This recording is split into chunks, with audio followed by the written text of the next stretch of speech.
Retired Sanjeev Sirohi मेरे साथ में जुड़ गए हैं, विदेश मामलों के जानकार हैं। आपका बहुत स्वागत। जिस तरीके से ईरान और इजरायल के बीच में जंग चल रही है, इसमें जगह जगह अलग अलग मोड़ सामने आ रहे हैं, इस पर बात करेंगे। मेजर जनरल रिटायर्ड पीके सहगल सर भी मेरे साथ में जुड़ गए हैं डिफेंस एक्सपर्ट के तौर पर। अरविंद सिंह तेजावत जी हैं, विदेश मामलों के जानकार मेरे साथ में, आपका भी स्वागत। कमांडर रिटायर्ड डॉक्टर भूषण दीवान मेरे साथ में हैं, पूर्व भारतीय नौसेना के अधिकारी हैं, आपका भी बहुत बहुत स्वागत। खबर बड़ी है, इसीलिए आज पैनल भी हमारा बड़ा है। पीके सहगल सर, जिस तरीके से ये जो वार पलटवार की स्थिति चल रही है, लगता क्या है बर्बादी तो बड़ी होगी और उसकी तस्वीरें भी सामने आ रही हैं, और ये बर्बादी एक तरफा नहीं है। किसी प्रकार का कोई शक नहीं, वायलेंस बिगेट्स वायलेंस। वायलेंस का जवाब अगर वायलेंस से दिया जाए तो ये और बढ़ता जाता है। महात्मा गांधी ने साफ तौर पे कहा था कि आप वायलेंस के खिलाफ अगर वायलेंस की कार्रवाई करोगे तो ये वायलेंस को और उछाल देता है। बिल्कुल एग्जैक्टली वही हो रहा है।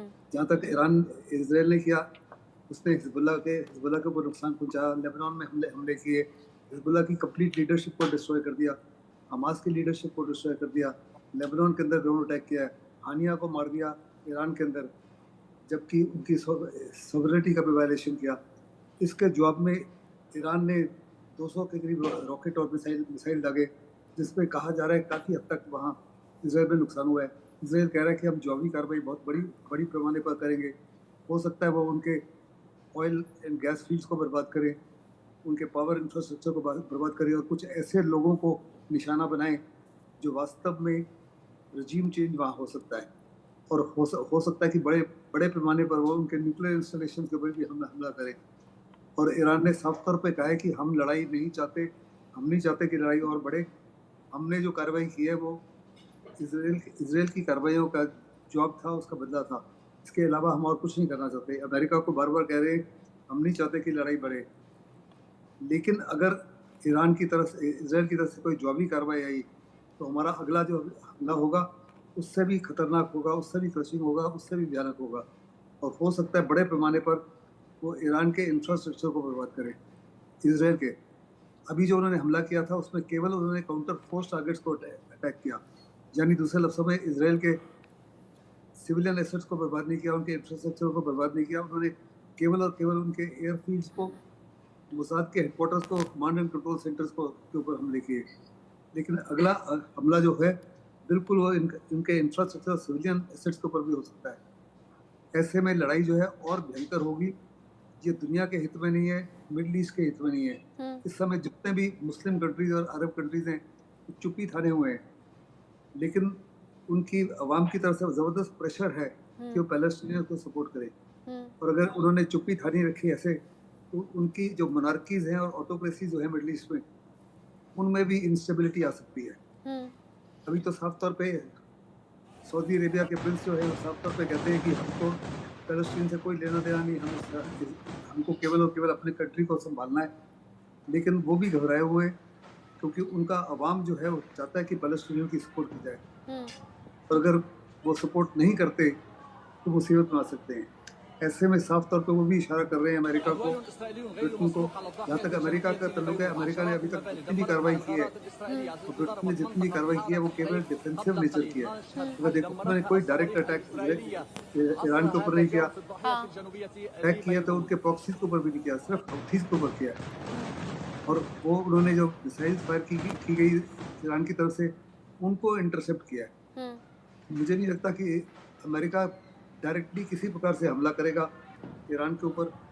वो हो सकता है सीरिया में हमला करे, इराक में हमला करे, लेबनान में हमला करे, यमन में हमला करे, बट ईरान को अवॉइड करेगा। क्योंकि अगर ईरान के ऊपर हमला होता है तो उनके जो 9 एयर बेसेस है मिडल ईस्ट में, तो 9 एयर बेस हैं, उनके ऊपर भी नुकसान पहुंचा सकता है। दूसरा, ईरान डायरेक्टली इन्वॉल्व होता है, सॉरी ब्रिटेन, उनका जो बहुत बड़ा जमावड़ा है रेड सी के अंदर, ईरान के पास काबिलियत है, क्षमता है कि उनके कई जहाज़ों को डुबा सकता है। अगर ऐसा होता है तो बहुत बड़े और भयंकर लड़ाई हो सकती है। युद्ध में किसी को कम तो आंकना चाहिए ही नहीं, चाहे वो छोटा देश है, लेकिन संसाधनों से भरपूर और युद्ध के लिए पूरी तरह से तैयार।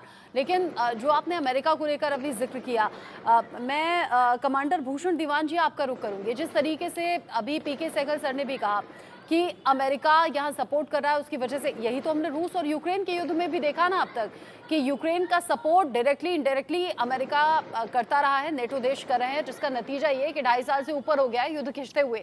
ऐसा ही यहाँ अगर इजराइल को ये पूरी तरह से आश्वस्त कर दिया गया कि हाँ हम तुम्हारे साथ हैं, क्या ये भी एक बड़ी वजह है कि इजराइल बढ़ चढ़कर अलग अलग जगह मोर्चा ले रहा है, चाहे वो गाजा में है, चाहे वो लेबनान में है, चाहे वो उधर यमन में है या इधर ईरान के साथ है?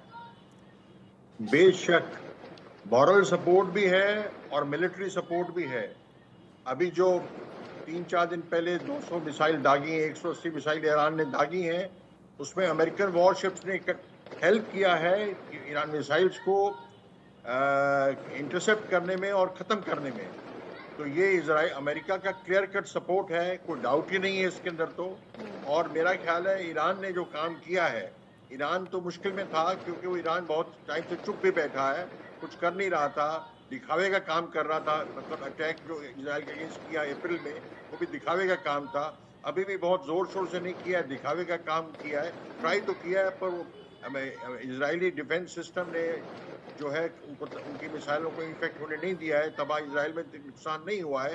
पर बात ये है कि अमेरिका और इजराइल को एक मौका मिल गया है कि ईरान को सबक सिखाने का। और मेरी समझ में इजराइल अमेरिका के सपोर्ट से ईरान को ज़रूर सबक सिखाएगा। और पेट्रोलियम उनके जो है इंफ्रास्ट्रक्चर है, मिलिट्री इंफ्रास्ट्रक्चर है, और मैं तो यहाँ तक भी कह रहा हूँ इंक्लूडिंग न्यूक्लियर इंफ्रास्ट्रक्चर, इस पर भी अटैक हो सकता है। तो अभी मौका है, और अगर कुछ और साल हो जाएंगे तो Iran full fledge nuclear power बन जाएगा, तो वो ईरान को ख़त्म करना मुश्किल होगा। हालांकि देखिए इलेक्शन होने वाले हैं, पर 3 महीने और हैं, 20 जनवरी तक बाइडेन राष्ट्रपति है अमेरिका के, तो जाते जाते ये कुछ न कुछ जरूर करके जाएंगे मेरी समझ में। और भी आज जो हो रहा है और जो बढ़ रहा है चीज़ें, क्योंकि सोर्स तो ईरान है सब चीज़ का, सस्ता रोए बार बार, महंगा रोए एक बार। अभी आप ईरान को छोड़ देंगे तो समझ लीजिए 6 महीने, साल, 5 साल के बाद ये चीज़ इजराइल को दोबारा भुगतनी पड़ेगी। इसलिए मेरी समझ में जब इजराइल पूरे वर्चस्व में है, western powers, western block, NATO included, US included, पूरे वर्चस्व में है, तो ईरान को बहुत तगड़ा सबक सिखाया जाएगा। चाहे वो बातें कुछ भी करते रहें, अमेरिका ने इजराइल को कहा है न्यूक्लियर फैसिलिटी पर अटैक मत करो, तो मेरी समझ में चीज़ आगे बढ़ेगी और पुरजोर बढ़ेगी। ये 3-4 दिन के अंदर ही आप देखना है बहुत बढ़ेगी। और इंडिया के ऊपर जो इफेक्ट होने वाला है वो तो हम सब जानते ही हैं। हमारी महंगाई बढ़ जाएगी, हमारा पेट्रोलियम बिल बढ़ जाएगा, हमारी कई companies, Adani port for example Haifa port चला रही है, उनके शेयर गिर गए हैं। हमारी फार्मा कंपनी लुपिन, उनके शेयर गिर गए हैं। 15-20 कंपनियां तो इजराइल में काम कर रही हैं। और आपको पता है 1 करोड़ इंडियंस जो है गल्फ में काम कर रहे हैं। लड़ाई बढ़ेगी तो ये कितनी देर तक गल्फ में काम करेंगे? और इनसे हमें कम से कम 80-90 बिलियन डॉलर, 3% ऑफ जीडीपी तो हमारे पास वहाँ से हमारे पास रेमिटेंसेस आती हैं, उन पे इफेक्ट होगा। हमारा ईरान का भी एक्सपोर्ट बढ़ा है, और हमारा ऑयल बिल जब बढ़ेगा तो कम से कम हमारी महंगाई बढ़ जाएगी। मतलब हमारी महंगाई बढ़ जाएगी। उसका असर तो अभी से दिखने भी लगा है भूषण दीवान सर, उसका असर अभी से दिखने लगा है। क्रूड ऑयल की कीमतों में जबरदस्त उछाल देखा गया है। आप रहिए सभी मेरे साथ में। इस बीच एक और बड़ा अपडेट है, बेरूत में